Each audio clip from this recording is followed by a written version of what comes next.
Cholesterol के तो ऐसे कोई खास लक्षण पता ही नहीं चलते हैं डॉक्टर साहब, कि पता चल रहा हो कि भाई हाँ ब्लॉकेज हो रहा है, जम रहा है नसों में, तो फिर क्या करें? तो हम आपको एक एग्जांपल दे देते हैं, आपको थोड़ा समझ में आ जाएगा।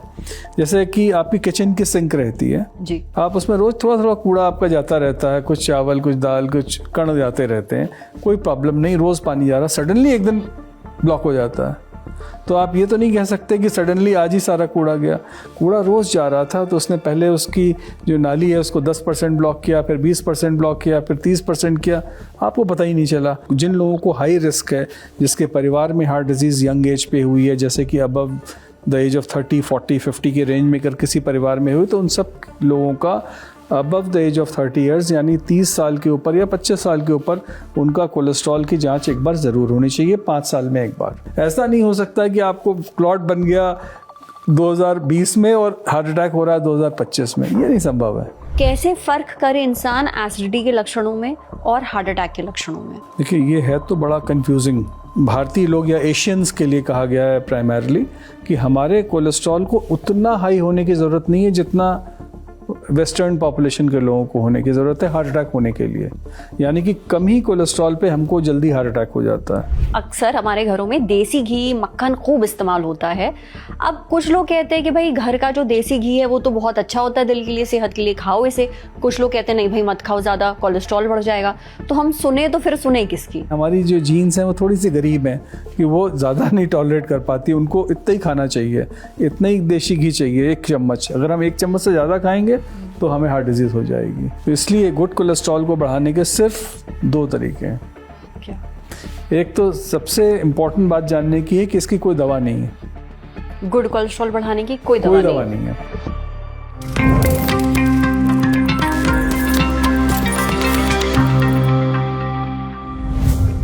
आज का ये इंटरव्यू एकदम खास है, पता है क्यों? क्योंकि हमने शुरू की है आपके लिए एक स्पेशल सीरीज जिसका नाम है सेहत इंटरव्यूज। आपने सेहत को इतना प्यार दिया तो हमने सोचा क्यों ना अपने दर्शकों के लिए भी कुछ खास किया जाए। आप अपनी सेहत से जुड़ी परेशानियां, सवाल हमको भेजते रहते हैं, लेकिन कई बार तफसील से उन पर बात नहीं हो पाती। इस सीरीज के हर एपिसोड में हम देश के जाने माने डॉक्टर से बात करेंगे आपकी छोटी से छोटी और बड़ी से बड़ी दिक्कत के बारे में।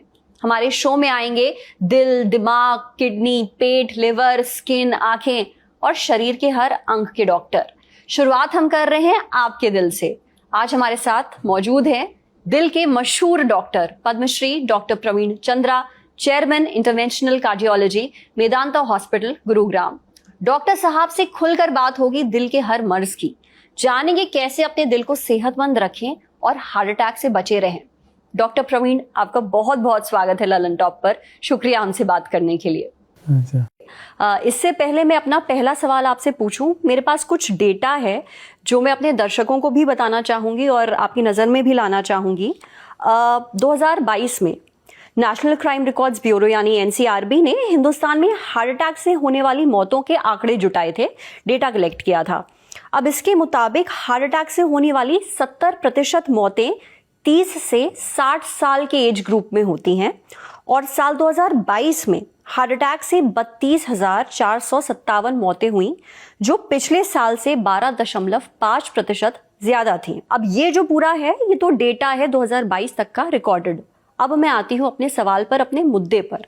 आप भी खबरों पर लगातार ये देख रहे होंगे, सुन रहे होंगे कि अचानक हमारे देश में जो हार्ट अटैक के मामले हैं ये बढ़े हैं और ये कोविड के बाद हुआ है। तो ऐसा क्यों हो रहा है? क्या इसका कोविड और कोविड वैक्सीन से कोई लेना देना है? देखिए, सबसे इम्पोर्टेंट बात जो अभी आपने कही कि हार्ट अटैक एक बहुत बड़ा कारण है दुनिया भर में लोगों की मृत्यु करने का या मौत होने का। तो यानी कि सबसे बड़ा क्रिमिनल, क्योंकि एनसीआरबी की आपने बात पहले कर दी, तो सबसे बड़ा क्रिमिनल किसी को अगर किल करता है तो वो है heart disease. So we have to, और हमें कंट्रोल करना है किसी भी तरीके से हार्ट डिजीज़ को। इस बात को आज हम ध्यान में लेके चलेंगे। अब सबसे बड़ी बात आती है, आपने कहा कि भाई ये कोरोना के बाद से ज़्यादा आ रहा है। तो ऐसा है कि कोरोना के बाद से हम लोग शायद ज़्यादा जागरूक हो गए हैं या ज़्यादा ये इन्फॉर्मेशन बाहर आ रही है, बट कोरोना का इससे कोई बहुत विशेष संबंध नहीं है। उस वक्त ज़रूर जब कोरोना था तब ये देखा गया कि लोगों की मौत हो रही, लेकिन वो कोरोना से हो रही थी। वो हार्ट डिजीज से नहीं हो रही थी। इनफैक्ट ये सबसे इंटरेस्टिंग बात है कि जब कोरोना हुआ तो हार्ट अटैक कम हो गए थे। अच्छा। और जो हम कार्डियोलॉजिस्ट, हम लोगों को काफ़ी खाली समय मिलने लग गया था, क्योंकि उस वक्त मेन प्रॉब्लम हार्ट डिजीज़ की नहीं थी, कोरोना की थी। और उसका विशेष कारण कहा गया कि लोगों की लाइफस्टाइल सुधर गई थी।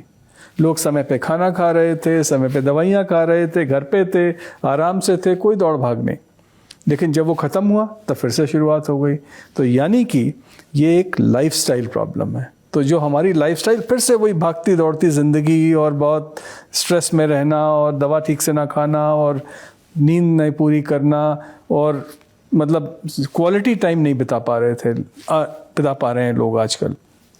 इस कारण से ये हार्ट डिजीज़ की जो संभावना है, और स्पेशली यंग एज में बिटवीन 30 एंड 60 ये बढ़ती जा रही है। तो ये पहले भी हमें मालूम था कि एक लाइफस्टाइल हार्ट रिलेटेड प्रॉब्लम है, जिसमें कि जिन लोगों को शुगर है, जिनका शुगर अनकंट्रोल्ड है बुरी तरीके से, जिनका हाई ब्लड प्रेशर है, ब्लड प्रेशर कंट्रोल नहीं हो रहा क्योंकि वो ठीक से ध्यान नहीं दे रहे, एक्सरसाइज नहीं कर रहे और दवा नहीं खा रहे, प्लस उनका जो है एक्सरसाइज का जब अगर नहीं होगा तो ऑब्वियसली हार्ट के ऊपर असर आएगा।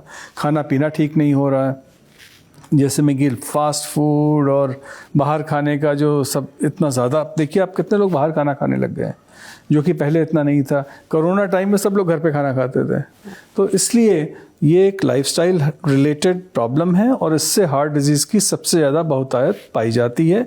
लेकिन सबसे बड़ी प्रॉब्लम ये है कि हिंदुस्तान में, अपने कंट्री में, भारत में, हम लोगों को जीन्स जो है, हमारी जीन्स है, जो हमारी एक इंटरनल जिसे कहते हैं संरचनात्मक जो हमारी शरीर की जो वो है टेंडेंसी है, उसमें कहा गया कि हमें हार्ट डिजीज़ जल्दी होती है। जी, और इस पे मैं आऊंगी। पर अभी जैसे आपने बताया कि ये सब कुछ लाइफस्टाइल की वजह से है, असल दोषी लाइफस्टाइल है, चलिए मान लिया।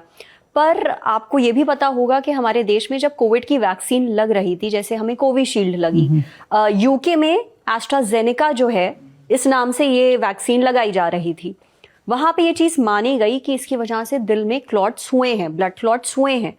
तो फिर तो हम कहीं ना कहीं ये चीज समझ सकते हैं कि हाँ, वैक्सीन से अगर क्लॉटिंग हुई है तो हार्ट अटैक और ब्रेन स्ट्रोक भी आया होगा। नहीं, देखिए ऐसा है कि ये उस वक्त की बात थी, ये उस टाइम पे कुछ लोगों को आया, ऐसा हुआ, लेकिन उसका लॉन्ग लास्टिंग इफेक्ट नहीं है। ये क्लॉट होता है जब, तो हार्ट अटैक उसी वक्त होगा।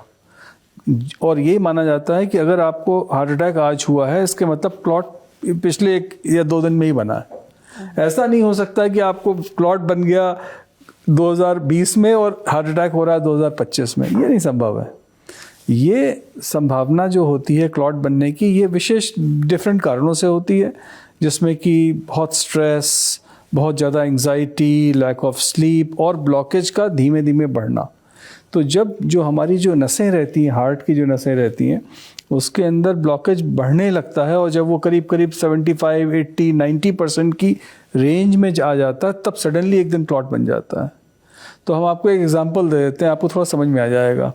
जैसे कि आपकी किचन की सिंक रहती है जी। आप उसमें रोज़ थोड़ा थोड़ा कूड़ा आपका जाता रहता है, कुछ चावल, कुछ दाल, कुछ कण जाते रहते हैं, कोई प्रॉब्लम नहीं, रोज़ पानी जा रहा, सडनली एक दिन ब्लॉक हो जाता है। तो आप ये तो नहीं कह सकते कि सडनली आज ही सारा कूड़ा गया। कूड़ा रोज़ जा रहा था, तो उसने पहले उसकी जो नाली है उसको 10% ब्लॉक किया, फिर 20% ब्लॉक किया, फिर 30% किया, आपको पता ही नहीं चला। आप रोज़ अपना आराम से आपने बर्तन धोए, साफ ख़त्म। लेकिन सडनली एक दिन ब्लॉक हो गया, यानी कि सिर्फ एक कण ने उसको ब्लॉक कर दिया। यानी कि जब वो 90% ब्लॉक था, उस एक क्लॉट ने नस को ब्लॉक किया हार्ट की, और उससे अटैक हो जाता है।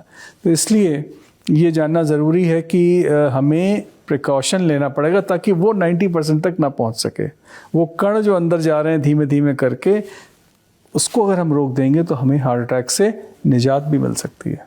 तो अब जो लोग ब्लेम करते हैं कि कोविड की वजह से या कोविड वैक्सीन लगने की वजह से साल 2024-25 में हमें हार्ट अटैक पड़े हैं, तो ये बात फिर अपना नजरिया बदलने की जरूरत है। ये बात एकदम गलत है, और ये बात का कोई, जैसे कहते हैं कि कोई प्रूफ, यानी कि कोई भी इसके प्रमाण नहीं मिले अभी तक, और ये सिर्फ एक सोच थी जिसको कि देखा गया, लेकिन उस सोच का कहीं कोई ना तो तथ्य है ना कोई प्रमाण है। तो इसलिए कोविड वाली बात को तो दिमाग से निकाल देना चाहिए, और बेचारी उस वैक्सीन को बिल्कुल भी वो नहीं करना दोष चाहिए, देना थोड़ा दोष कम नहीं कर देना देना चाहिए। नहीं नहीं। डॉक्टर साहब, एक बात ये है कि हम लोग अक्सर न्यूज़ में देखते हैं कि फलाना इंसान एकदम हेल्दी था, उसे कोई तकलीफ नहीं थी, कोई लक्षण महसूस नहीं हो रहे थे, कोई समस्या नहीं थी, बेचारा शादी में डांस कर रहा था खुशी खुशी और अचानक हार्ट अटैक आ गया और वहीं पे वो गिर गया और उसकी मौत हो गई।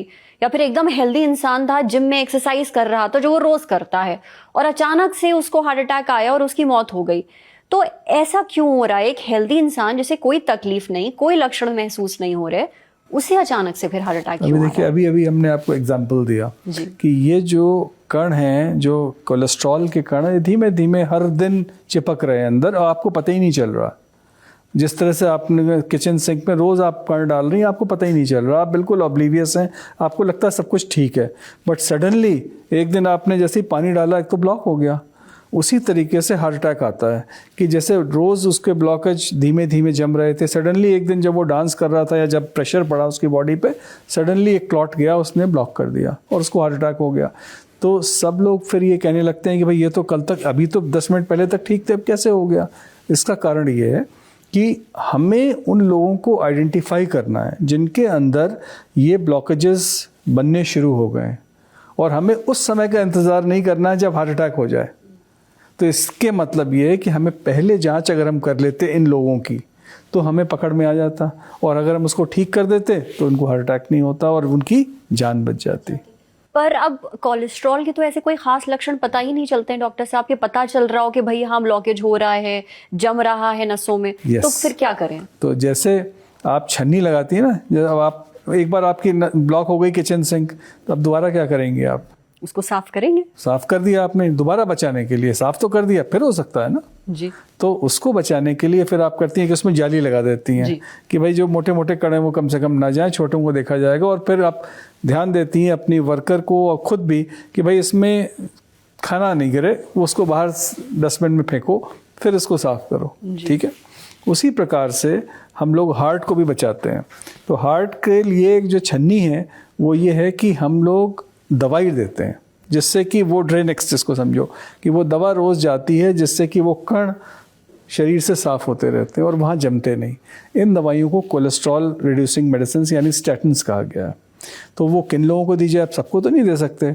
तो जिन लोगों का हाई कोलेस्ट्रॉल है, जिनको ब्लड टेस्ट करते हैं, तो इसलिए जिन लोगों को हाई रिस्क है, जिसके परिवार में हार्ट डिजीज़ यंग एज पे हुई है, जैसे कि अबव द एज ऑफ 30, 40, 50 के रेंज में अगर किसी परिवार में हुई, तो उन सब लोगों का above the age of 30 years यानी 30 साल के ऊपर या 25 साल के ऊपर उनका कोलेस्ट्रॉल की जांच एक बार ज़रूर होनी चाहिए, 5 साल में एक बार। 5 साल में एक बार। ब्लड प्रेशर की जांच, क्योंकि ब्लड प्रेशर भी एक कारण है। अब क्या होता है कि अगर ब्लड प्रेशर रहेगा बहुत ज़्यादा, तो उससे क्या होगा कि नसें हमारी वीक होती जाएंगी अंदर, क्योंकि नसें ही तो खून को प्रेशर बना रही हैं। तो उस जैसे कि पाइप होता है, अगर आपका जो लॉन का जो पाइप होता है, अगर बहुत प्रेशर पे रोज करोगे तो प्रेशर जल्दी आपका क्रैक कर जाएगा पाइप। अगर आप आराम से पानी डालते रहते हैं तो बहुत दिन चलेगा वो। उसी प्रकार से हमारे शरीर के जो पाइप हैं, यानी जो हार्ट की नसों, इनको पाइप कहा जा सकता है, अगर उनको हाई प्रेशर पे रखेंगे तो जल्दी क्रैक कर जाएंगे, जल्दी इसमें क्लॉट बन जाएगा। तो उनको हमें कैसे कंट्रोल करें उनका, यानी ऐसे लोगों का बीपी कम से कम साल में एक बार चेक होना चाहिए। साल में एक बार तो करवा ही सकते हैं। इसीलिए जैसे कहते हैं कि रूटीन चेकअप की जो बात कही गई ना, भाई एक चेकअप करा लेते हैं। अब चेकअप में क्या होगा? चेकअप में ब्लड प्रेशर चेक होगा। अगर आपका ब्लड प्रेशर हाई है तो उसको ट्रीटमेंट किया जाएगा, पहले तो लाइफस्टाइल चेंजेस से, और अगर नहीं उससे कंट्रोल होगा तो दवाइयों से। अब बहुत से लोग प्रेशर चेक ही नहीं कराते, डरते हैं कि अगर हमने चेक करा लिया, हाई निकला तो हमें दवा खानी पड़ेगी। तो दवा से नहीं डरना है, हमें ब्लड प्रेशर से डरना है। ब्लड प्रेशर नहीं किल करता, किल क्या करता है? Heart attack. जी। ब्लड प्रेशर से हार्ट अटैक होता है, हार्ट अटैक से पेशेंट की डेथ हो जाती है या हो सकती है।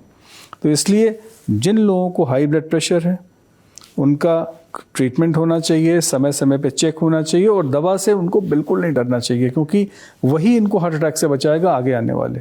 तो ये एक तरह का इन्वेस्टमेंट है अपने हार्ट डिजीज से बचने का। फिर तीसरी बात यह है कि जो लाइफस्टाइल है, यानी कि डाइट है, जो एक्सरसाइज है, जो वो लोगों को अपनी ज़िंदगी में शामिल करना होगा। क्योंकि अभी सब लोग भूलते जा रहे हैं वॉक करना या दौड़ना या कुछ करना अभी, क्योंकि हम लोग एक अर्बनाइजेशन के एक फेज़ में हैं जिसमें we have to run behind so many things. So it is better to run for yourself. So run for yourself rather than running for something else. Okay, वही आपकी ज़िंदगी में health लाएगी और वही से आप हार्ट अटैक से बच सकते हैं. डॉक्टर साहब, अभी हम कोलेस्ट्रॉल की बात कर रहे हैं. मैंने एक चीज़ ये देखी है, कोलेस्ट्रॉल को हमेशा लोग विलन समझते हैं, पर गुड कोलेस्ट्रॉल भी होता है जिसको हम HDL कहते हैं. एक चीज़ ये देखी गई है कि हम इंडियंस में HDL कम होता है और जो बैड कोलेस्ट्रॉल है, जो LDL है, वो ज़्यादा होता है. हालांकि हम इंडियंस ज़्यादातर, बहुत सारे लोग वेजिटेरियंस हैं, हम लोग वेज खाना खाते हैं, उसके बावजूद हमारे शरीर में बैड कोलेस्ट्रॉल क्यों बढ़ जाता है? ये देखिए, ये एक बड़ा अहम सवाल है. बहुत से लोग कहते हैं कि भाई हमारा कोलेस्ट्रॉल भी नहीं कभी हाई था. कुछ बहुत से लोग ऐसे आते हैं जिनको हार्ट अटैक होता है, उन कहते हैं हमने चेक तो कराया था 1-2 बार, हाई नहीं आया था ज़्यादा.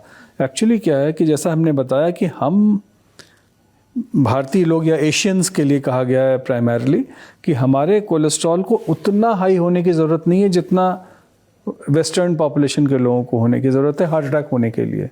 यानी कि कम ही कोलेस्ट्रॉल पे हमको जल्दी हार्ट अटैक हो जाता है. और हमारा HDL जो बचाव करने वाला कोलेस्ट्रॉल है वो कम है. तो उन दोनों के बीच में लड़ाई चलती रहती है. तो जो अच्छा कोलेस्ट्रॉल है वो कम है, ज़्यादा गंदा कोलेस्ट्रॉल जो है वो बैड कोलेस्ट्रॉल है वो हाई तो है लेकिन बहुत हाई नहीं है. लेकिन ये जो रेशियो है ये डिस्टर्ब हो जाता है. If the ratio is more than 2:1 तो फिर हमारी गड़बड़ हो गई. इसके मतलब यानी कि हमारा जो लड़ने की क्षमता कम हो गई और बीमार होने की क्षमता बढ़ गई. तो इसलिए गुड कोलेस्ट्रॉल को बढ़ाने के सिर्फ 2 तरीके हैं. क्या? एक तो सबसे इम्पोर्टेंट बात जानने की है कि इसकी कोई दवा नहीं है. गुड कोलेस्ट्रॉल बढ़ाने की कोई दवा नहीं है. गुड कोलेस्ट्रॉल को बढ़ाने का सिर्फ सबसे अच्छा तरीका है regular exercise and dietary changes, जिसके अंदर कि हमें वेजिटेबल्स, फ्रूट्स, मतलब संतुलित भोजन लेना सबसे ज़रूरी है. और अगर हम वो करते हैं तो हमारा गुड कोलेस्ट्रॉल बढ़ता है. और तीसरा स्मोकिंग से भी गुड कोलेस्ट्रॉल कम हो जाता है. तो इसलिए स्मोकिंग को छोड़ना, अच्छा खाना मीन्स डज नॉट मीन कि आपको किसी रेस्टोरेंट में खाना है. अच्छा खाना मीन्स कि बैलेंस डाइट, यानी कि जिसके अंदर की एक संतुलित आहार हो और जिसमें कार्बोहाइड्रेट्स थोड़ा कम हो, सब्जियां ज़्यादा हो, फल ज़्यादा हो और डेयरी प्रोडक्ट्स भी थोड़ा कम ही हो, ज़्यादा ना हो. तो ये अगर करते हैं तो हमारा गुड कोलेस्ट्रॉल मिलता है, अच्छा होता है. और अब प्रायः माना गया है कि अगर हमारा गुड कोलेस्ट्रॉल 35, 40 या 45 के ऊपर है तो बहुत अच्छा है हम सामान्य भारतीय लोगों के लिए. और अगर किसी का 50 के ऊपर है तो बहुत ही अच्छा है. सो ये उसका सबसे तरीका है, उसके लिए कोई दवा नहीं है. सो आप ये समझ लीजिए कि इससे बगैर पैसा खर्च किए आप अपने आप को बचा सकती हैं, कोई इसमें दवा की ज़रूरत नहीं. लेकिन जिसका बैड कोलेस्ट्रॉल ज़्यादा है उसको पहले तो लाइफस्टाइल चेंजेस करने हैं. तो हो सकता है कि आपका रेशियो ठीक हो जाए. अगर लाइफस्टाइल कंट्रोल से नहीं ठीक हुआ तो फिर दवा खानी चाहिए, क्योंकि हमें अल्टीमेटली ये देखना है कि क्या हम उस जो सीमा है हमारी उसके बियॉन्ड अगर हैं तो हमें दवा खानी पड़ेगी. दवा से डरने की ज़रूरत नहीं है, क्योंकि ये माना गया है कि अगर हम दवा देते हैं तो हम 6 से 10 टाइम्स ज़्यादा लोगों को अनटाइमली डेथ से बचा सकते हैं. डॉक्टर साहब, हम लोग जीन्स की बात कर रहे हैं कि हम हिंदुस्तानियों का जो दिल है वो जेनेटिकली ही ऐसा है. इसी में एक चीज़ भी जोड़ना चाहूँगी. Association of physicians of India API ने बताया कि हम हिंदुस्तानियों को दिल की बीमारियां, हार्ट अटैक, ये सब पश्चिमी देश में जो लोग रहते हैं उनसे 10 साल पहले ही हो जाती है. अभी आपने भी यही बोला कि अनफॉर्चुनेटली हमारे जीन्स ही कुछ ऐसे हैं. ये थोड़ा आप समझा सकते हैं कि ऐसा क्यों? दिल से क्या हम कमज़ोर हैं हम हिंदुस्तानी? नहीं, हम लोग दिल से नहीं कमज़ोर हैं. हमारी जो शारीरिक संरचना है, जैसे कि ना किस चीज़ से बनता है शरीर, जैसे कि कोई बिल्डिंग होती है वो छोटे छोटे ब्रिक्स से बनती है, उसी प्रकार से जो शरीर होता है वो छोटे छोटे सेल्स से बनता है. और उस सेल्स के अंदर होते हैं ये क्रोमोसोम और जीन्स, जो कि सब चीज़ कंट्रोल करते हैं. वही कंट्रोल करते हैं कि आपका रंग डार्क होगा कि वाइट होगा, आपके बाल होंगे कि नहीं होंगे, आपकी आंखें भूरी होंगी कि काली होंगी, आप छोटे होंगे कि लंबे होंगे. और उसी प्रकार से वो डिसाइड करते हैं कि आपके अंदर हार्ट डिजीज़ होने की संभावना कितनी होगी. और वो हमें ज़्यादा सब कुछ अंदर लिखा हुआ है. Everything is like a computer sheet. तो वो वहाँ से अंदर से कंट्रोल करते रहते हैं. तो वो जीन्स कहलाते हैं. और हमारे यहाँ जो ये जेनेटिक हमारा जो इसको कहते हैं कि जो मेकअप है वो ऐसा है कि जिसमें कि जल्दी हार्ट डिजीज़ होने की संभावना हो जाती है. वो कंट्रोल उनका इतना नहीं है उसके ऊपर, हार्ट डिजीज़ के ऊपर. तो इसलिए हमारे को 10 साल पहले हार्ट डिजीज़ हो जाती है. हमारा शरीर, इसको हम लोग थ्रिफ्टी जीन हाइपोथेसिस भी कहते हैं, यानी कि हमारी जो जीन्स हैं वो थोड़ी सी गरीब हैं कि वो ज़्यादा नहीं टॉलरेट कर पाती, उनको इतना ही खाना चाहिए, इतना ही देसी घी चाहिए, 1 चम्मच। अगर हम 1 चम्मच से ज़्यादा खाएंगे तो हमें हार्ट डिजीज़ हो जाएगी, या अगर हम कम चलेंगे तो हार्ट डिजीज़। यानी कि जो हमारे जहाँ हम लोग रहते हैं, जिस कॉन्टिनेंट में, वहाँ के लोगों के अंदर इस तरह की जो संरचना है कि उनको ज़्यादा काम करना चाहिए, ज़्यादा चलना चाहिए और कम खाना चाहिए। इसी पे मैं अगला सवाल पूछना चाहूँगी। अक्सर हमारे घरों में देसी घी, मक्खन खूब इस्तेमाल होता है। अब कुछ लोग कहते हैं कि भाई घर का जो देसी घी है वो तो बहुत अच्छा होता है दिल के लिए, सेहत के लिए, खाओ इसे। कुछ लोग कहते हैं नहीं भाई मत खाओ, ज़्यादा कोलेस्ट्रॉल बढ़ जाएगा। तो हम सुने तो फिर सुने किसकी? नहीं, अपने ही दिल की सुने। सबसे बड़ी बात यह है कि जो हम लोगों का जो ट्रेडिशनल जो था ईटिंग का जो मेथड था, या जो खाना बनाने या पकाने की जो संस्था तो नहीं कहना चाहिए, जो एक तरीका कल्चर था, उसके अंदर ये एम्बेडेड था, यानी कि निहित था कि जिस दिन आप फ्राइड चीज़ खा रहे हैं या कोई स्पेशल चीज़ खा रहे हैं, इसके मतलब या तो कोई फेस्टिवल है, या किसी का बर्थडे है, या कोई शादी है, कोई प्रोग्राम चल रहा है। अदरवाइज जो ज़्यादा घी वाली या जो फ्राइड चीज़ें होती थी वो तभी खाई जाती थी जब स्पेशल, यानी कि साल में 5 बार 10 बार, दैट्स ऑल। बाकी 355 दिन लोग एक कैसे कहते हैं कि कच्चा खाना उसको कहा जाता था पहले, सात्विक भोजन या कच्चा खाना भी कहते थे हिंदी उसमें प्रदेशों में, कि जिसका मतलब ये है कि उसमें रोटी होती थी जिसमें घी नहीं होता था, राइस भी बॉईल होता था, और सब्जियां ज़्यादा होती थी, थोड़ी दाल होती थी, थोड़ी कुछ और सलाद होता था, यानी कि एक जो थाली होती है वो बड़ी संतुलित होती है।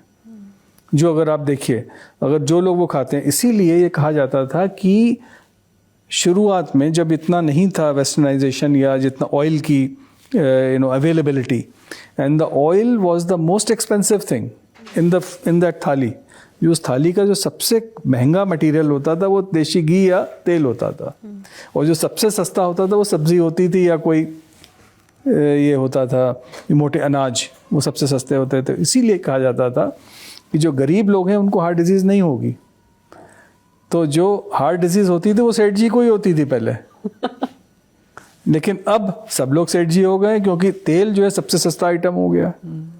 Now it is so freely available, जो इंडस्ट्रियली मेड ऑयल्स अवेलेबल हैं। इस कारण से जो हमारी थाली का संतुलन बिगड़ गया, तो सब लोग, ज़्यादा लोगों को वो तेल उपलब्ध हो गया, और ज़्यादा, और उन लोगों को जिनको उपलब्ध था उनको और ज़्यादा मिलने लगा, क्योंकि भाई उनका ये तो कुछ नहीं, हम तो अफोर्ड कर सकते हैं। पहले ये अफोर्डिंग की एक होती थी कि भाई देशी घी तो थोड़ा सा ही खाना है, आधा चम्मच ही डालो ज़्यादा, क्योंकि महीने भर चलाना है, दैट वे। लेकिन अब तो वो उतनी बात नहीं है, अब तो बहुत फ्रीली अवेलेबल है सब कुछ। इसी कारण से हमारा जो संतुलन बिगड़ा खाने का और एक्सरसाइज का संतुलन बिगड़ा, उससे हार्ट डिजीज बढ़ गई। पर वैसे आप कह रहे हैं देसी घी अगर घर का बना है तो वो सेहतमंद है। इट्स ओके, कोई भी तेल, any vegetable oil is okay, अगर वो हाइड्रोजनेटेड नहीं है। जैसे वही कहते हैं ना, जो इंडस्ट्रियलाइजेशन ने सब खराब करना शुरू कर दिया, तो जो वेजिटेबल ऑयल यानी कि जो तेल होते हैं, कोई भी, जैसे कि सनफ्लावर तेल है या कोई भी तेल है, जब उसको हम लोग रिफाइनमेंट करने लगते हैं या उसको हाइड्रोजनाइजेशन करने लगते हैं, जिससे कि वो सफ़ेद हो जाता है, दानेदार, वो ख़राब हो गया इसके मतलब। तो जल्दी से 2 चीज़ें बता दीजिए। एक तो दिन में कितना घी खा सकते हैं दिन भर में? देखिए, दिन भर के अंदर अगर हम आम भाषा में बोलें तो मेरा कहना है कि 1 से 2 चम्मच तक आप ऑयल ले सकते हैं, जिसमें कि 1 चम्मच आप देशी घी भी ले सकते हैं, 1 चम्मच वो ले लीजिए, 2 चम्मच हो गया आपका, ठीक है। तो इस तरह से आप उसको डिवाइड कर सकते हैं। ऐसा नहीं है कि देशी घी इज़ द विलन, ऐसा नहीं है। ना ही ये है कि भाई वो बहुत अच्छा तेल है कि आप वो कोई फैंसी तेल ऑलिव ऑयल में ही खाना बनाएंगे, ऐसा कोई ज़रूरी नहीं है। तो इसलिए जो एनिमल ऑयल्स हैं उसको बल्कि ख़राब माना गया है, जैसे कि जो चर्बी वगैरह से बनते हैं, वो हम लोग कहते हैं कि वो ज़्यादा नहीं खाना चाहिए, क्योंकि उसमें बहुत ज़्यादा मात्रा होती है सैचुरेटेड फैट्स की, और उसके अंदर एलडीएल बढ़ाने की क्षमता बहुत ज़्यादा होती है।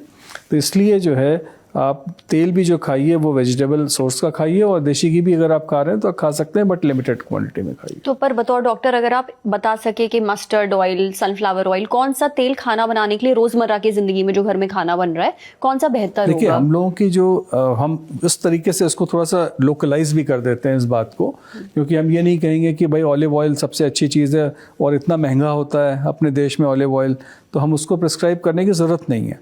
अगर हम कोई भी वेजिटेबल ऑयल जो कि सस्ता है और सही सोर्स से आया है उसको लेना चाहिए।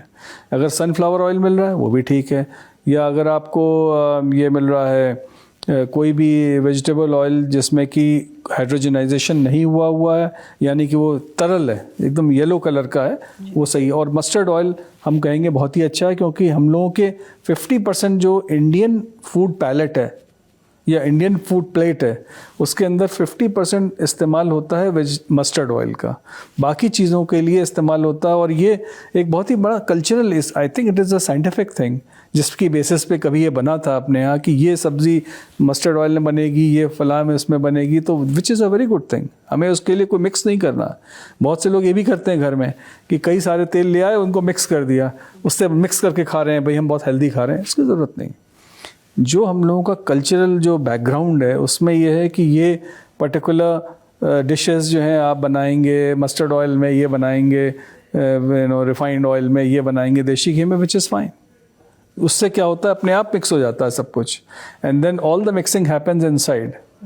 इसको एक बहुत ही इंटरेस्टिंग वर्ड है इसके लिए, इसको जापान में कहते हैं Ikigai, that it's the food Ikigai, which means कि आपकी सारी मिक्सिंग यहाँ हो रही है in the body. Refined oils तो पर नुकसानदेह माने जाते हैं डॉक्टर, थोड़ा दूर रहने के लिए। वही मैंने कहा कि जो रिफाइंड ऑयल्स जो तरल पदार्थ में जो कि लिक्विड है, फ्लोइंग है, जो जमे हुए हैं या जो वाइट हो गए वो हाइड्रोजनाइजेशन हो गया उनका, वो सही नहीं है। ओके डॉक्टर साहब, चलिए हमने ये तो समझ लिया बहुत ज़्यादा फ्राइड खाना और ये जो रिफाइंड तेल है ये सब नुकसानदेह हैं, जंक फूड नहीं खाना चाहिए। पर खाने की कुछ चीज़ें तो ऐसी भी होती हैं जो दिल के लिए बहुत फ़ायदेमंद हैं, दिल को सेहतमंद रखती हैं। अगर आप ये बता दें कि हम अपने ब्रेकफास्ट में, लंच में, डिनर में ऐसी क्या चीज़ें शामिल कर सकते हैं जिनसे हमारा दिल सेहतमंद रहता है? देखिए ऐसा है कि जो आम तौर पे इसको कहते हैं हम लोग फूड पिरामिड, इसमें आप किसको किसी भी टाइम पे कोई चीज़ें कर सकते हैं, बट ओवरऑल ये माना गया है कि अगर आप अपने टोटल पर डे जो आपका कंजम्पशन है, जो खाना खा रहे हैं आप, उसमें अगर वेजिटेबल्स एंड फ्रूट्स को सबसे ज़्यादा कर लें in the terms of weight और अमाउंट और वट एवर जो कहना चाहें। दूसरा ये है कि जो ये हैं आपके सीरियल्स हैं उनको कम कर दें। नट्स जैसे कि सीरियल्स क्या, अनाज की बात कर रहे हैं आप? हाँ, सीरियल्स का मतलब अनाज है, उनको कम करना है और मोटे अनाज को खाना बेटर है। मोटे अनाज जैसे कि मिलेट्स है, ज्वार, बाजरा, इस तरह के अनाजों को मिक्स करके। तो जैसे कि अगर आप रोटी बना रही हैं, मान लीजिए कि उसको एक होती मैदे की एकदम सफ़ेद रोटी, एक होती है जो कि सारे मिक्स करके थोड़ी सी ब्राउनिश हो जाती है, या चने का आटा मिला लीजिए। इस तरह से करने से आपका जो उसका कंटेंट है इट विल बिकम बेटर, और प्रोटीन इंटेक हो जाएगा। और हम लोगों के यहाँ ये भी देखा गया है कि आमतौर पे इंडियन उसमें प्लेट में प्रोटीन थोड़ा कम हो जाता है, बिकॉज बहुत से लोग वेजिटेरियन होते हैं। तो उसके लिए जैसे कि दाल है, चना है, राजमा, इस तरह की चीज़ों को ज़्यादा ऐड कर लेना चाहिए ताकि कम से कम प्रोटीन मिले। और दूसरा जो नॉन एनिमल सोर्स का प्रोटीन है, जैसे सोया है या पनीर है, ये सब भी ऐड कर सकते हैं उसके अंदर। एंड अगर नट्स जो लोग अफोर्ड कर सकते हैं वो नट्स ले लें, ज़रूर ले लेना चाहिए। और उसके अंदर जो भी सीज़न का है, जैसे ज़रूरी नहीं कि आप बहुत एक्सपेंसिव कोई मंगा रहे हैं बाहर से, जो भी आपको लोकली अवेलेबल है वो लेना चाहिए। फलों में भी जो लोकली सीजनल फ्रूट है वो लेना चाहिए। इसकी ज़रूरत नहीं है कि आपको स्पेशल वो क्या कहते हैं बीच में बड़ा कीवी खा रहे हैं, एवोकाडो खा रहे हैं, उसकी कोई ज़रूरत नहीं है। ठीक है, मतलब अपना देसी खाना खाइए, संतुलन में खाइए, सब बढ़िया रहेगा। डॉक्टर साहब एक बात ये बताइए, बहुत लोग एसिडिटी और हार्ट अटैक के लक्षणों में कंफ्यूज हो जाते हैं। सीने में बहुत जलन हो रही है, भारीपन महसूस हो रहा है, तो एसिडिटी की दवा खा लेंगे और उनको ये लगेगा कि भाई ठीक हो जाएगा। कैसे फर्क करे इंसान एसिडिटी के लक्षणों में और हार्ट अटैक के लक्षणों में? देखिए ये है तो बड़ा कंफ्यूजिंग। आपको बता दें कि बहुत से बार लोग धोखा खा जाते हैं, इवन डॉक्टर्स भी जिनको कई बार हार्ट अटैक हुए हैं वो भी धोखा खा जाते हैं। लेकिन मेन चीज़ सबसे बड़ी जानने की ये है कि अगर किसी को एसिडिटी हो रही है, क्योंकि आम जो मेजर्स हैं, जैसे कि आपने ठंडा पानी पी लिया या ठंडा दूध पी लिया या आपने कोई डाइजीन वगैरह खा ली, उससे भी नहीं ठीक हो रहा है in the next half an hour और सो, इसके मतलब कि थोड़ा सस्पिशन हो जाना चाहिए कि भाई हार्ट अटैक हो सकता है, हार्ट की प्रॉब्लम हो सकती है। स्पेशली अगर किसी को डायबिटीज़ है, किसी को हाई ब्लड प्रेशर है, कोई स्मोकर है, उसकी age above the age of 45-50 years है और उसके परिवार में हार्ट डिजीज़ कई लोगों को हो चुकी है, तो फिर इसका सस्पेशन बढ़ जाना चाहिए। अब किसी 20-25 साल के यंग लड़के को अगर हो रही है एसिडिटी और उसको तुरंत हमें ये नहीं सोचना चाहिए कि उसको हार्ट अटैक हो गया। जैसे बहुत सारे कई बार बच्चे भी आते हैं हमारे पास कि हमको बहुत ज़्यादा हो रहा है, एंड देन वी फाइंड कि उनको थोड़ी एंग्जाइटी ज़्यादा है। लेकिन डेफिनेटली हमारा जो लेवल ऑफ सस्पेशन है वो इन चीज़ों पे भी डिपेंड करता है कि हमारा कितना रिस्क है। तो जिन लोगों का रिस्क ज़्यादा है उनको जल्दी सस्पेक्ट करना है, जिनका रिस्क कम है उनको कम सस्पेक्ट करना है।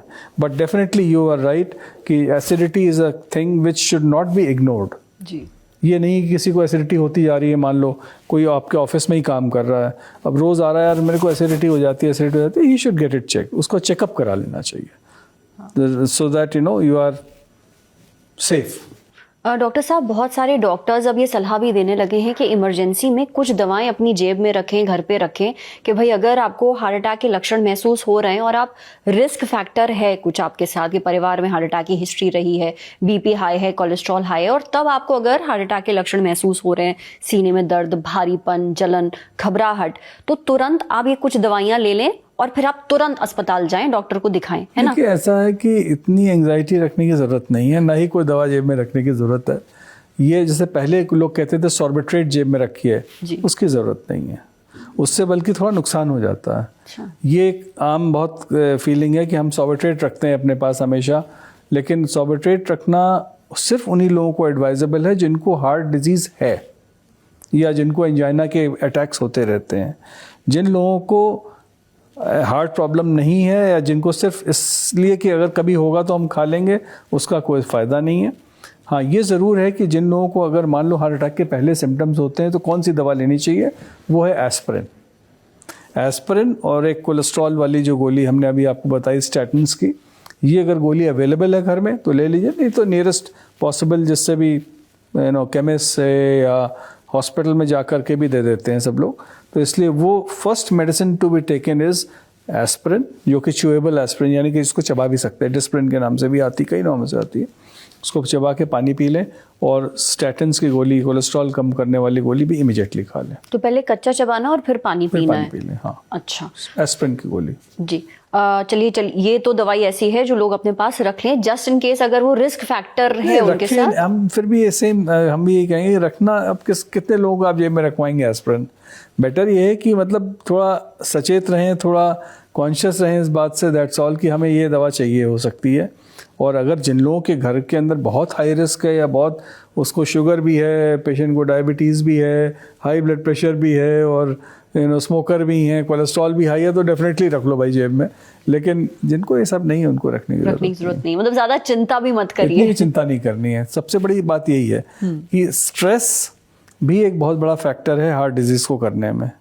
जैसे फिल्मों में नहीं देखा आपने कभी, जैसे बहुत कोई ख़तरनाक न्यूज़ आती है या कुछ मोमेंट ऑफ ग्रीफ होता है तो सडनली दूसरा आदमी एकदम कोलैप्स होकर गिर जाता है, वो हो सकता है। उसको कहते हैं स्ट्रेस इंड्यूस्ड, इसको कहा गया है हार्ट अटैक, और इसको एक और इसका नाम भी दिया गया था, इसको कहते हैं मतलब टाकासुबो डिजीज़ भी, कई सारे नामों से इसको कहा गया। तो ये इसलिए जो है इसको कंट्रोल करना बहुत ज़रूरी है। तभी ये कहते नहीं है कि अगर किसी के यहाँ कोई बहुत ज़्यादा ख़राब न्यूज़ है तो उसको ऐसे मत बताओ, उसका हार्ट कमज़ोर है, उसको थोड़ा आराम से बताओ, क्योंकि सडनली प्रॉब्लम एकदम से हो जाती है। तो इसलिए stress is one factor which should be controlled. ये एक वाकया हुआ था जिसमें एक लड़का था, बच्चा था, वो लिफ्ट में फंस गया था एक सोसाइटी की बिल्डिंग में, और वो अपने पापा को बुला रहा था। पापा बहुत परेशान हो गए, वो भाग दौड़ कर रहे थे कि कैसे लिफ्ट रुक गई थी, अटक गई थी, तो बच्चे को निकालें बाहर। इस दौरान उनको हार्ट अटैक आ गया और उनकी मौत हो गई। तो मतलब यह ऐसा हो सकता है कि अचानक से अगर कोई बुरी खबर आपको मिल रही है, आप घबरा गए हैं, तो आपको हार्ट अटैक आ जाए, हो सकता है। इसलिए ऐसे में कंट्रोल करके बताते हैं या उसको बैठा देते हैं, पानी दे देते हैं, थोड़ा मतलब कंट्रोल एनवायरनमेंट पैदा करते हैं। और अब मेरे को एकदम से याद आ गया, उसका नाम है broken heart syndrome. Broken heart syndrome, broken heart syndrome का मतलब होता है दिल टूट जाना। तो दिल टूटने में कुछ भी हो सकता है, चाहे किसी कारण से भी हो, तो इसलिए जो है दिल टूटने को बचाना चाहिए। डॉक्टर साहब, मैंने ये सुना है कि जो डायबिटिक पेशेंट्स होते हैं, जो महिलाएं होती हैं, उनमें बहुत ही ट्रेडिशनल जो हार्ट अटैक के सिम्टम्स जो हम कहते हैं कि सीने में दर्द होना, वो महसूस नहीं होता है उनको, उनके लक्षण अलग होते हैं। क्या आप ये बता सकते हैं हमारे ऑडियंस को जो महिलाएं हैं, क्योंकि एक तो लोगों को लगता है कि औरतों को तो हार्ट अटैक ही नहीं पड़ते, which I am sure is not correct, पड़ते तो होंगे ही, और डायबिटीज के पेशेंट्स को दर्द नहीं होता। तो अगर आप लक्षण बता सके कि हमारे ऑडियंस इन पे नजर रखें। क्या देखो, 2-3 बातें आपकी हैं। ये एक तो डायबिटीज़ वाली जो बात है, ये चाहे पुरुष हों या महिला हों, उनको डायबिटीज़ अगर है तो हार्ट अटैक हो जाता है, पता नहीं चलता। इसको कहते हैं साइलेंट हार्ट अटैक। अब साइलेंट हार्ट अटैक कैसे पकड़ा जाए, क्या उसके कुछ सिम्टम्स हैं कि नहीं? तो जिन लोगों को बहुत ज़्यादा सांस सडनली फूलने लगे, या बहुत तेज़ पसीने, ठंडे पसीने आने लगे, या एकदम से घबराहट लगने लगे, या लगे कि सिंकिंग हो रही है, तो ये सारे सिम्टम्स साइलेंट हार्ट अटैक के हैं, जो कि डायबिटीज़ वाले पुरुष और महिलाएं दोनों में पाए जा सकते हैं। तो यानी कि ज़रूरी नहीं कि सीने में दर्द हो, ये सिम्टम्स भी हार्ट अटैक की तरफ संकेत भेजते हैं। तो ऐसे में हमें तुरंत डॉक्टर से संपर्क करना चाहिए, या नियरेस्ट किसी हॉस्पिटल में जाके ECG वगैरह कराना चाहिए। तो इससे साइलेंट हार्ट अटैक से बच सकते हैं। दूसरी बात आई महिलाओं की। अब महिलाओं के अंदर और प्रॉब्लम कि भाई महिलाओं को एक तो अगर डायबिटीज़ हो जाए तब तो बिल्कुल ही सिम्टम नहीं आते, और वैसे भी महिलाएं ज़्यादा स्ट्रांग होती हैं, उनको सिम्टम पता ही नहीं चलते जल्दी। और स्पेशली ये नेचर है, देखिए नेचर ने महिलाओं को एक प्रोटेक्शन दिया, natural protection, till the age of 45-50 years, यानी कि जब तक वो when they are in the menstrual age group, तब तक उनको हार्ट डिजीज़ होने की संभावना बहुत कम हो जाती है, क्योंकि हार्मोन्स उनके अंदर ऐसे होते हैं जो कि हार्ट डिजीज़ को नहीं होने देते। चाहे वो कोलेस्ट्रॉल बढ़ा भी रहे उनका उतना ही, लेकिन उनको हार्ट डिजीज़ नहीं होगी जब तक पीरियड्स हो रहे हैं, जब तक मेंस्ट्रुअल साइकिल कम चल रही है, यानी कि शरीर में वो हार्मोन्स ऊपर नीचे हो रहे हैं, अपना वो काम कर रहे हैं।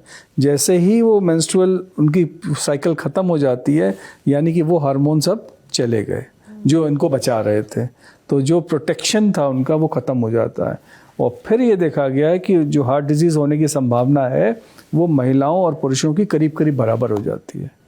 और ये भी देखा गया है कि अगर महिलाओं को हार्ट अटैक जब होता है और पता लग जाए तो बहुत सीवियर होता है, बहुत ही ज़्यादा, मतलब उसकी तीव्रता ज़्यादा होती है, यानी कि उसमें मतलब उनकी डेथ भी हो सकती है।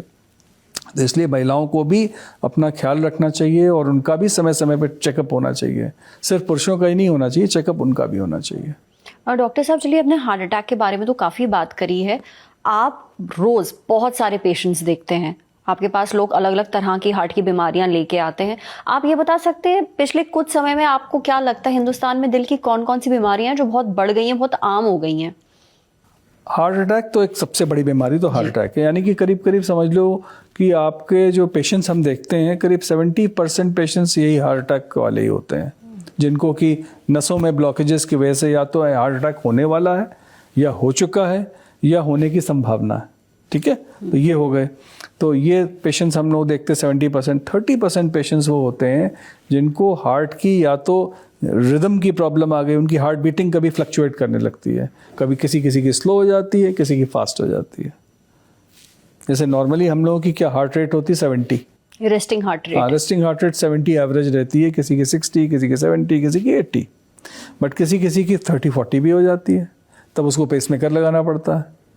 या किसी किसी की बहुत ज़्यादा तेज़ चलने लगती है, 150-200, तो उसको फिर नए ट्रीटमेंट्स हम लोग करते हैं आजकल, जिसके अंदर कि एक वो ICD लगा देते हैं, या उसके अंदर एक एनर्जी दे देते हैं जिससे कि हार्ट बीटिंग वो हो जाए, रेगुलराइज हो जाए। इसको RFA ट्रीटमेंट बोलते हैं। तो ये तो हार्ट रेट वाली प्रॉब्लम हो गई, स्लो एंड फास्ट। दूसरी प्रॉब्लम होती है हार्ट के अंदर वेल्व्स होते हैं जी, 4 वेल्व्स होते हैं।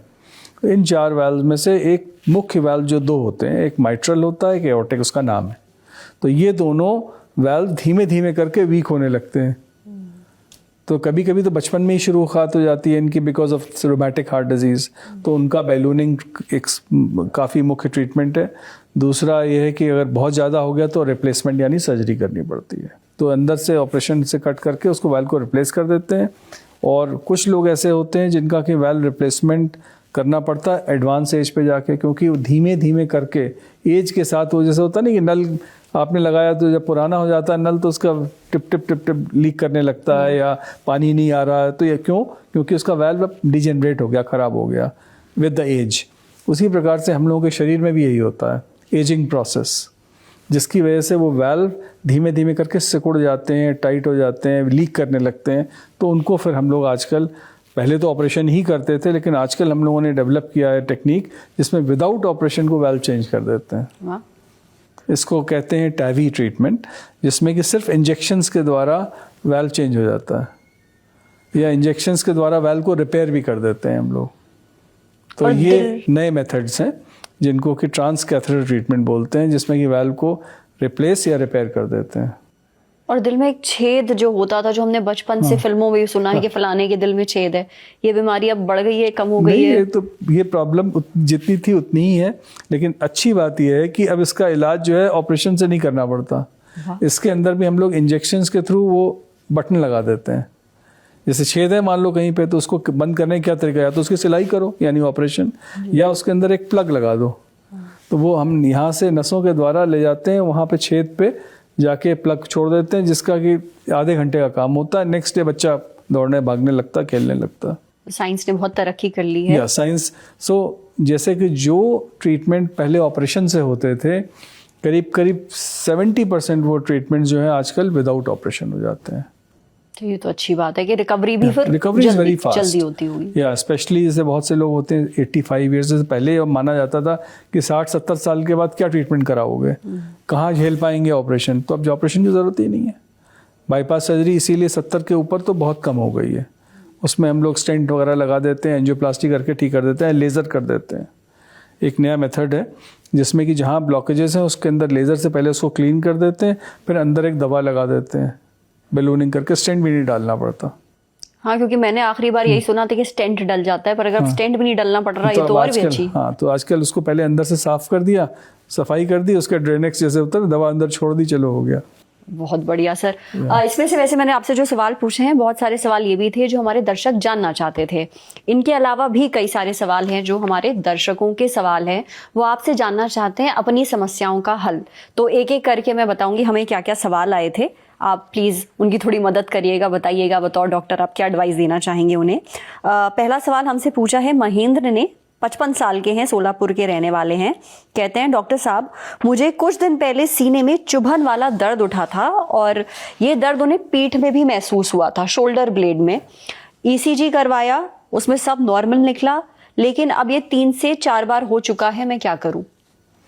देखिए ऐसा है कि ये जो दर्द है इनको पीठ में हो रहा है बता रहे हैं, सीने में चुभन और सीने में चुभन और पीठ में दर्द हो सकता है ये हार्ट का हो। तो इसके सबसे पहले ये देखना है कि इनकी एज क्या है, क्या हार्ट डिजीज होने की संभावना कितनी होगी, वो इसके ऊपर डिपेंड करता है। 55 साल के हैं। हाँ, कि क्या इनको शुगर है कि नहीं, क्या इनको हाई ब्लड प्रेशर है कि नहीं, इनका हाई कोलेस्ट्रॉल है कि नहीं। और इसमें सबसे पहला टेस्ट जो हम लोग एडवाइस करते हैं, इसमें एक स्ट्रेस टेस्ट कहते हैं इसको, TMT टेस्ट या स्ट्रेस इको, कई सारे नामों से होता है, स्ट्रेस थैलियम, जिसमें कि हार्ट को हम लोग चला के देखते हैं कि भाई क्या कुछ फ़र्क आ रहा है कि नहीं। अगर उसमें पता चल गया कि सब कुछ ठीक है, फिर आगे कुछ करने की ज़रूरत नहीं है, कुछ पेन वगैरह की दवाइयाँ देंगे, या हो सकता है एसिडिटी हो रहा है उसको भी ठीक कर सकते हैं।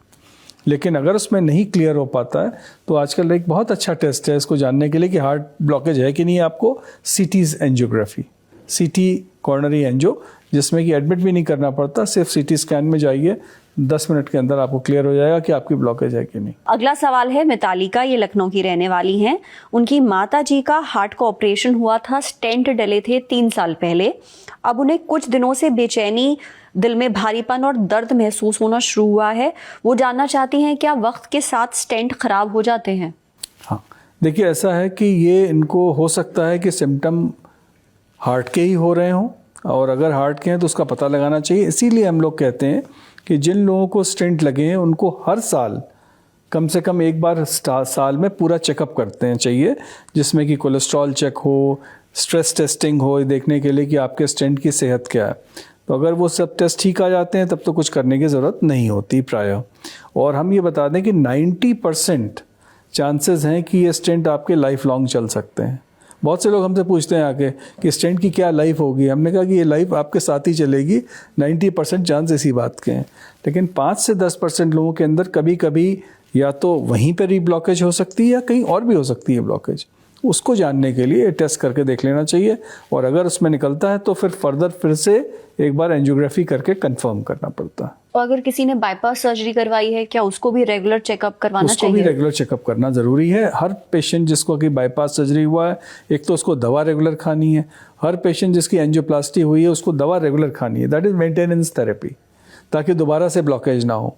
और चेकअप उसका हर साल होना चाहिए, देखने के लिए कि कहीं कोई नई बात तो नहीं डेवलप हो रही है। अच्छा, वो सर आपने बता दिया, क्योंकि बहुत लोगों को लगता है कि भाई स्टेंट डल गया, बाईपास हो गया, तो अब तो कभी दोबारा ब्लॉकेज होगा ही नहीं। हाँ। जो करना है करो। और लोग दवा भी छोड़ देते हैं कई बार कि साल 2 साल हो गए, किसी ने कहा बहुत हो गया, कहीं ऐसा ना हो दवा का साइड इफेक्ट हो जाए, तो अब छोड़ देते हैं। ऐसा नहीं करना, दवा लाइफ लॉन्ग खाना ज़रूरी है, क्योंकि हमने आपको पहले भी बताया था शुरुआत से कि ये ब्लॉकेज का जो प्रोसेस है वो तो डिपोजिशन हो रही है ना, वहाँ पे धीमे धीमे करके वो कण चिपक रहे हैं, तो उन कण को रोकने के लिए जाली है उसकी दवाइयाँ। ये एक जैसे कहते हैं कि एक वो शील्ड बना देती है, जिससे कि वो कण वहाँ जा ही नहीं पाते। अगला सवाल पूछा है आकाश ने, ये 45 साल के हैं, वो खून पतला करने वाली दवाइयां खाते हैं, यानी ब्लड थिनर खा रहे हैं।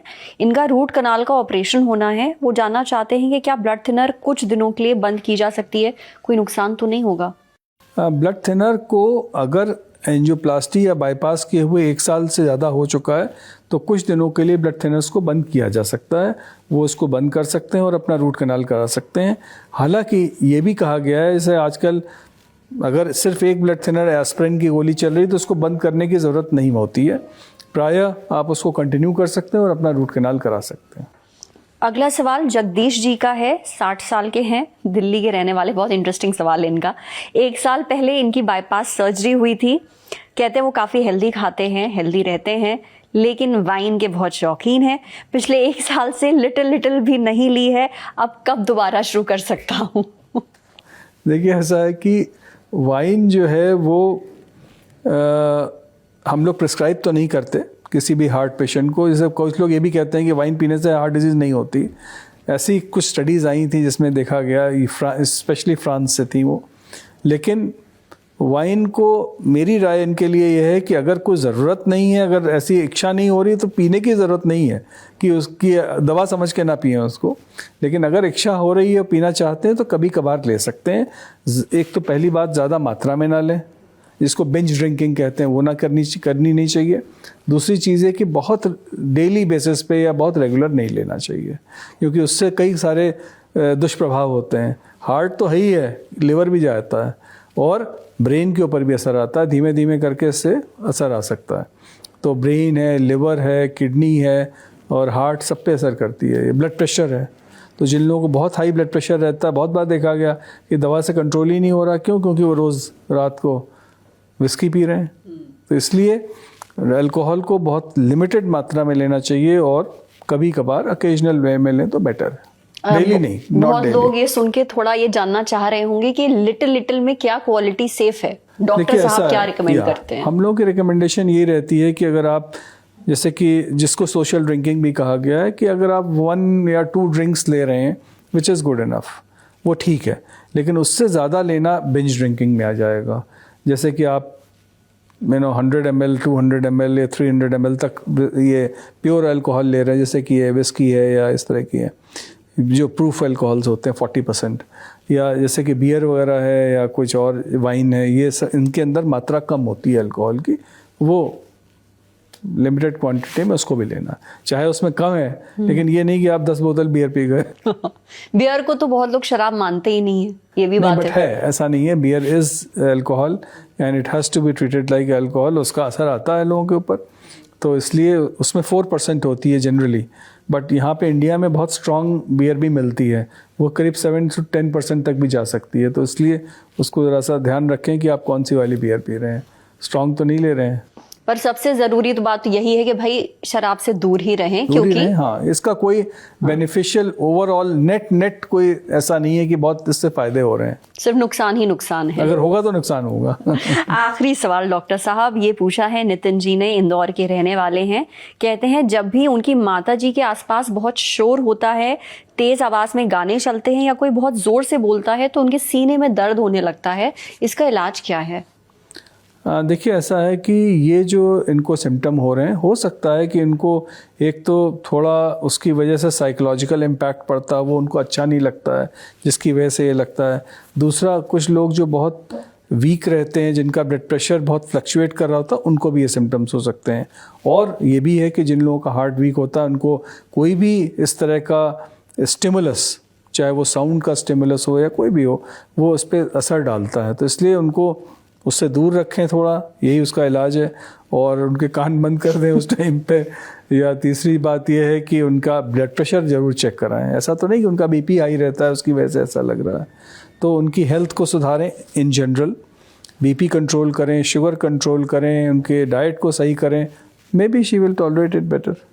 Thank you so much doctor Praveen, आपने हमें इतना समय दिया, इतनी जानकारी दी, इतने ज़रूरी सवालों के जवाब दिए। हमारे जो दर्शक हैं, उम्मीद है उनको बहुत काम की जानकारी मिली होगी। आपने हमसे जो सवाल पूछे थे उसके जवाब भी आपको मिल गए होंगे। अगर कुछ सवाल आपके बचे हैं, आप कमेंट बॉक्स पे हमसे ज़रूर पूछिएगा, हम पूरी कोशिश करेंगे आपको उनका जवाब देने की। देखते रहिए लल्लन टॉप। शुक्रिया।